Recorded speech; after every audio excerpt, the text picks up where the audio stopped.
ছোট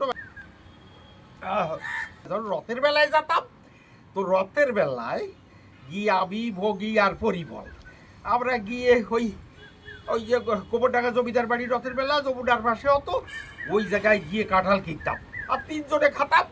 আরে পুরো খেয়ে ওই আঠিগুলো সাথে নিয়ে চলে আসতাম। আর করতাম কি জানো, এর নিয়ম আছে একটা। এই যে এই কাঁঠালের না, এই যে হাঁটি দেখতেছো, এই যে হাঁটি, এই আটি খাওয়ার পরে একটু করতে হবে, মানে একটা দুটো আটি খাইয়ে দিতে হবে, একদম হজম হয়ে যাবে। তুমি যত কাঁঠাল খাও।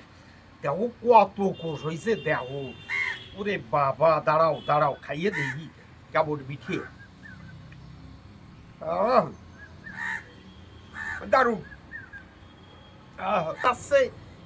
একটা অমৃত ফল কাঁঠাল, বুঝলি? খাবা কাঁঠাল, খাবা আম খাবা, জাম খাবা, যা পারো।